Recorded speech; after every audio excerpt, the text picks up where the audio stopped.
Man, there is so much riding on the success of Assassin's Creed Shadows, which launched today. And we have seen kind of initial sales ideas in terms of what those numbers could look like based on the number of players that have tuned into the game so far. We're seeing what the critical reception's like. And I'm very curious to see how this will all play out over the long term, whether Assassin's Creed Shadows will financially perform well enough to keep Ubisoft afloat, and how its performance will ultimately impact Ubisoft's fate. Given how controversial Assassin's Creed Shadows has been as an entry into the series, especially with elements of Japanese culture representation and whatnot, I'll be curious to see just how much the negative PR surrounding it will ultimately impact its performance. And we'll talk about some new developments on that front a bit later in the video, but for now, here's an idea of how Assassin's Creed Shadows is performing. In terms of its critical reception, it's currently sitting at 81% on Metacritic, which is very comparable to other modern Assassin's Creed entries. So if you look at Assassin's Creed Origins, it's also sitting at a score of 81%. Assassin's Creed Odyssey is a little higher at 83%. Assassin's Creed Valhalla is slightly lower at 80%. Shadows is at 81%, comparable to Origins. So the general consensus surrounding Assassin's Creed Shadows is that if you like modern Assassin's Creed, if you like that style of gameplay, then this is the best version of that. But if you were hoping for a big evolution of the formula or just a big upgrade to the formula, you're not going to get that here. There's a general agreement that the world of Assassin's Creed Shadows is beautiful. That's something that I'm seeing just universally. Nobody denies that. The game does look gorgeous. The change of seasons is really cool. The atmosphere is great. And it's just generally like a significant graphical upgrade from past entries. The setting of Japan, generally, people are saying is well realized. Core mechanics are really solid, especially where stealth is concerned, and there is like a good enough progression system to reinforce the solid core mechanics. It's a polished release overall, which, you know, is hit or miss for Ubisoft releases. Some stuff that's getting mixed reception are the story and writing. Some people do enjoy what they did with the story, but generally I do see a consensus that the story isn't strong enough to sustain the kind of more mundane and kind of bland open world gameplay that Ubisoft is known for. The combat is something that some people feel, while is good to decent, it doesn't stand out from, you know, other combat systems we've seen in other open world games of this nature. Stuff like Ghost of Tsushima just does combat better. The dual protagonist system, there's some elements of that kind of disrupting the flow of the game, especially where Yasuke is concerned, because his parkour is so lackluster. He's just mainly like a combat tank, whereas now it feels better suited as just, you know, an assassin character who does all of the things well, free running and parkour and stealth and combat. Like, she does combat well enough where she feels more suited for the game, and some people feel like maybe there should have just been, just from a mechanical standpoint, one protagonist, because Yasuke just conflicts with a lot of design elements of Assassin's Creed. And also, like, some people want to play as Yasuke because they find his storyline to be more compelling, but they prefer to play mechanically as Naoe. So that kind of disparity means that the dual protagonist aspect might actually create a disruption in the way the game flows. And then in terms of like stuff that's being panned and being criticized, the game just generally, from what people are saying, doesn't excel at any one thing. It is a jack of all trades, but it's a master of not one thing that makes it stand out. It's more of the same, doesn't evolve to a point where it feels like this will bring back people into Assassin's Creed for those who don't particularly enjoy the modern Assassin's Creed take. There's just a general lack of new ideas. Exploration still feels kind of bland in that Ubisoft open world way. The mission structure, the design and encounters, all of that just still feels a little repetitive. Gameplay still kind of grindy. Enemy AI is a little iffy here and there. And there's the return of the microtransaction store in a single-player game that is still unacceptable, if you ask me. So that's a general idea of what criticisms look like. Now, while we're on the topic of foreign settings, there's nothing better than to actually learn the language of that foreign setting. Which brings us to the sponsor of today's video, Mondly, a fun-to-use, fully featured language learning app. Right out of the gate, I was impressed by the selection of languages here, featuring 41 different foreign languages that can be learned from 33 native languages. Beyond that, I found that the learning process has been really well put together. For every language, the app presents a roadmap that gives you a glimpse of the entire curriculum. The lessons themselves do a really great job of slowly ingratiating you into new words, terminologies, phrases, sentences, and topics with increasing complexity while teaching them in a gradual, well-paced, and intuitive fashion. Spoken lessons in particular are a highlight, featuring a chatbot assistant that walks you through the proper pronunciation and context in which words you're learning are used in conversation through real-time feedback. Arrivederci. Arrivederci. Correct. And it should be noted that audio materials were all recorded with fluent speakers, so you'll be hearing authentic pronunciations for every language. It's all further aided by a user interface that's pleasant to the eyes, achievements and social features to encourage you to stay the course, progress trackers to help you evaluate your standing, the ability to easily review words, terms, and vocabulary you've unlocked throughout your lessons, as well as weekly and monthly quizzes that help you review all you've learned. There's a reason why Mondly has been downloaded over 125 million times and is in the top 5 language learning apps worldwide. And if you use my link, mondly.app/yongya, you'll be granted a 96% discount for lifetime access to all languages. Pretty good offer if you ask me. Anyway, back to how Assassin's Creed Shadows is performing and the rest of today's news. Like, reception's positive leaning. It's just this is not going to be the thing that's going to take Assassin's Creed to a whole new level. That's going to raise the bar for the series. It's just kind of more of the same for the people who do like this style of Assassin's Creed. So on Steam, you'll find a very positive score of 81%, which is still positive, just not stellar. And one has to wonder whether this will be enough to perform at a level where Ubisoft sees a comeback path rather than the current course that they're in right now, where they're considering, buyouts and stuff like that, taking the company private. Investors are still pissed. So whether this will be enough for Ubisoft to recover from that remains to be seen. In terms of player numbers, currently in the hours that it's been out, the all-time peak sitting at 41,412 players.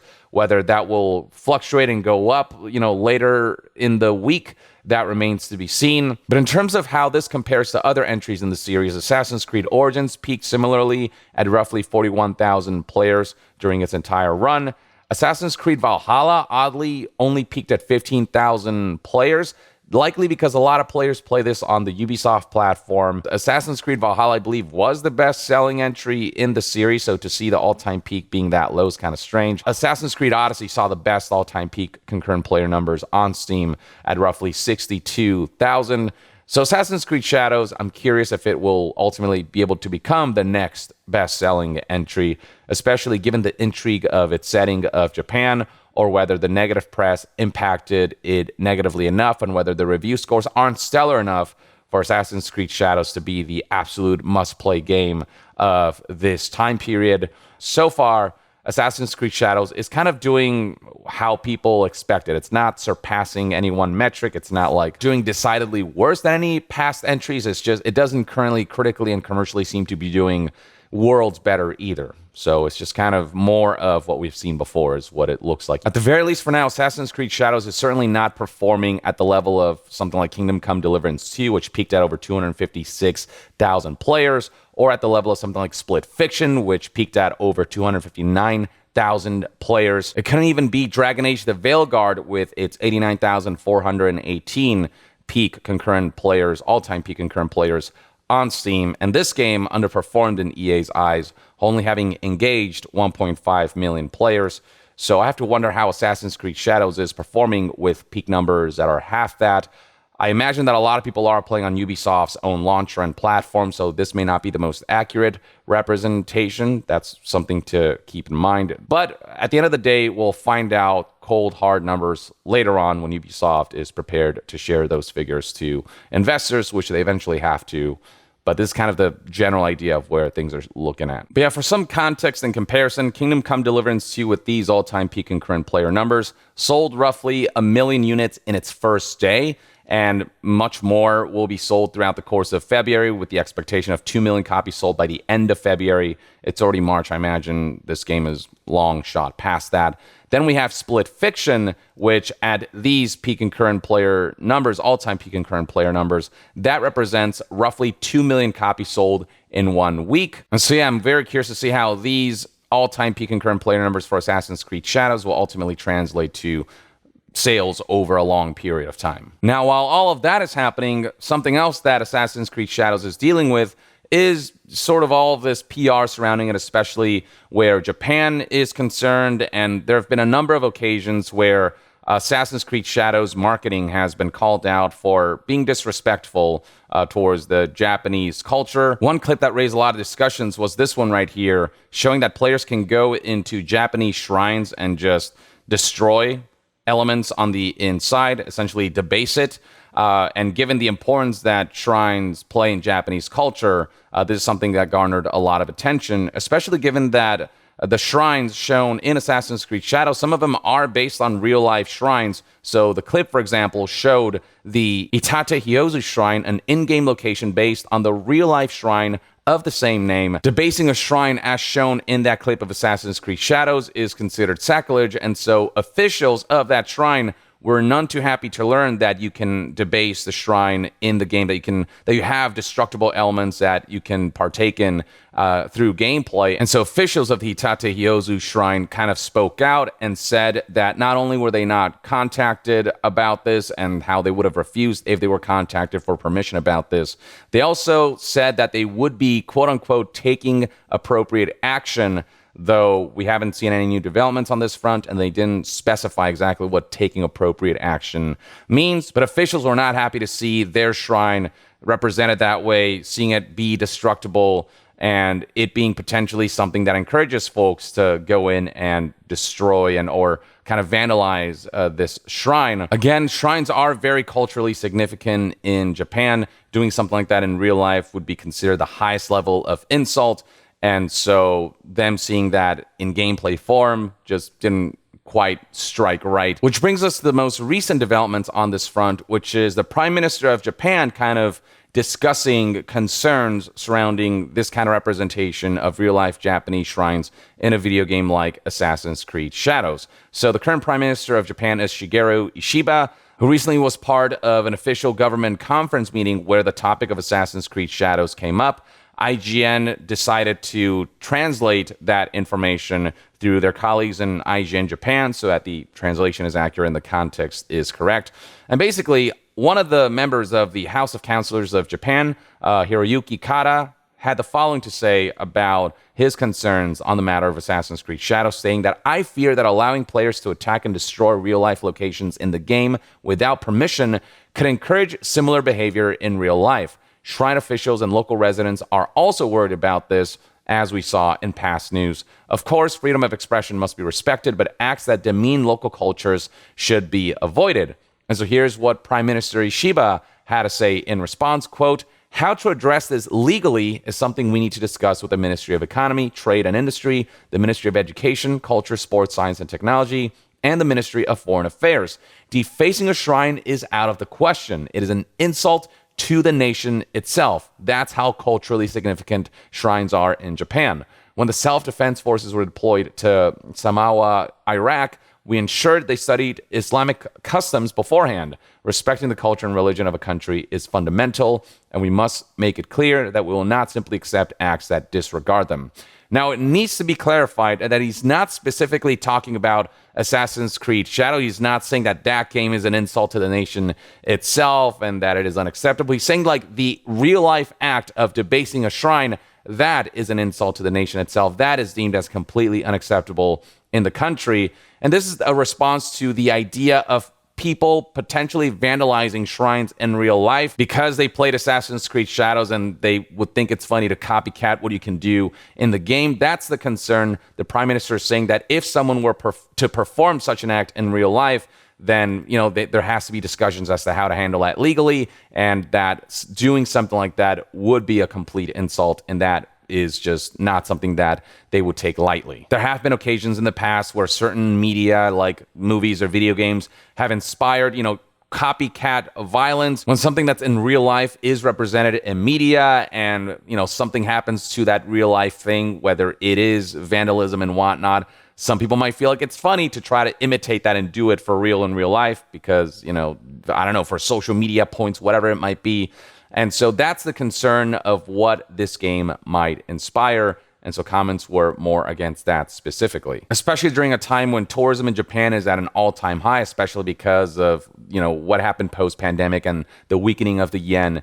And so they're hoping that Assassin's Creed Shadows, through that kind of representation, it won't inspire that kind of violent action or that kind of, vandalism to shrines in real life in Japan that are so heavily valued on a cultural level. And to be clear, the government officials are referencing this specific clip that made the rounds showing Yasuke's ability to walk into a shrine and just completely destroy aspects of its interior. Though it should be noted that Ubisoft did take these concerns seriously, and they've already updated the game to kind of try to be more respectful of that. Apparently, there's a day one patch that proactively kind of tackles that concern. The day one patch, according to IGN's report here, will make tables and shelving located in in-game shrines indestructible and will reduce non-essential depictions of bloodshed taking place in shrines and temples. Now, something that IGN doesn't know for sure is if this day one patch applies to specifically the Japanese version of the game, or if this is something that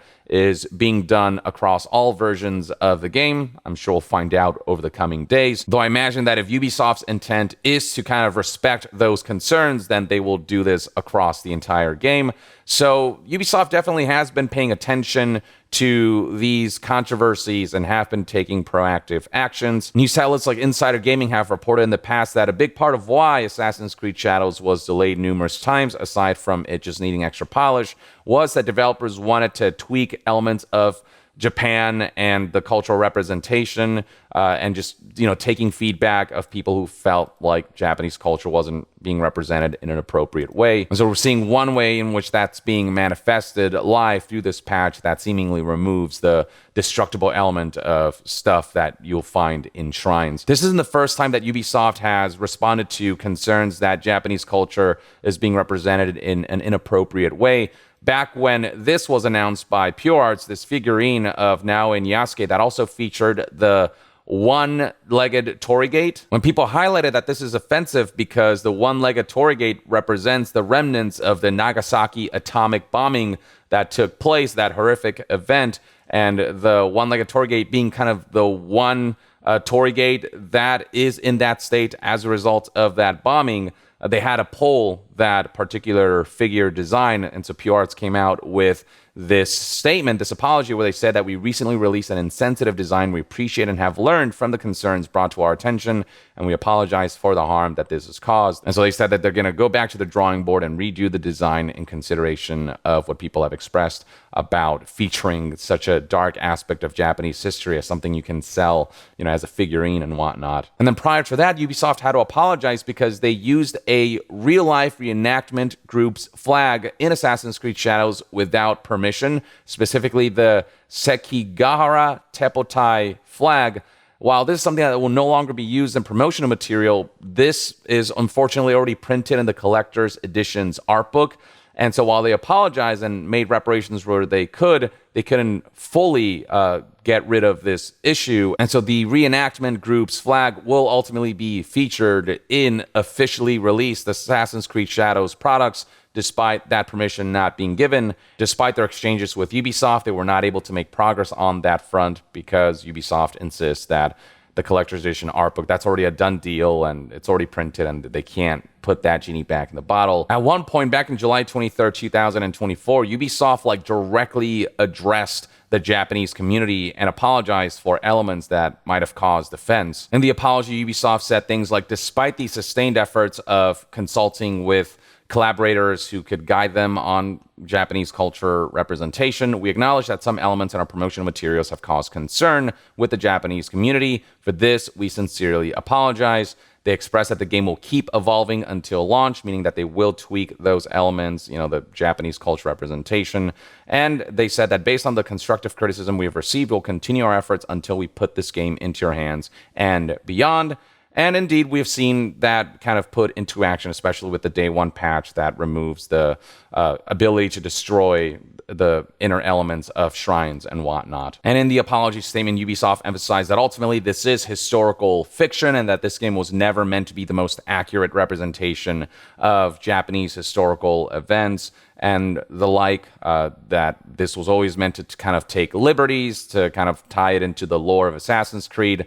But in a past interview, they did say that a lot of their efforts were placed in ensuring that the world stays as authentic as possible to match historical events. And so the contrasting messages there just didn't help matters for Assassin's Creed Shadows marketing. At the same time, though, Ubisoft has felt that some of the harassment directed at Assassin's Creed Shadows developers has gotten too far, and so they've gone ahead and created what is being reported as the anti-harassment plan, which involves having developers not post on social media as to not risk being targeted, and beyond that, having lawyers at the ready to file complaints in the event of proven harassment. Now, this is not referring to folks who have criticisms to share about Assassin's Creed Shadows and its cultural representation and who have opinions that they're sharing on their own platform. It's more about the people who are going directly after developers, contacting them directly with, awful messages or with death threats and like genuine harassment that genuinely has an impact on their safety. I'm all for criticisms being levied against the game and the way it tackled certain things, its direction and whatnot, but to directly go after developers in that way where it threatens their safety, that is just unacceptable, and that absolutely should be reprimanded. And then there's this whole controversy involving a VTuber getting banned by Ubisoft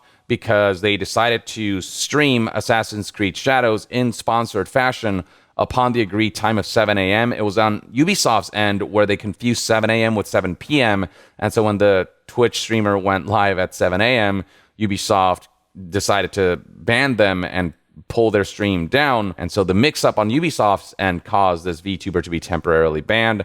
And so that's a whole other thing that is raising controversy. The ban has been undone since, and no doubt Ubisoft is trying to make reparations, but it's another negative PR thing to add on top of the pile of negative PR elements surrounding Assassin's Creed Shadows.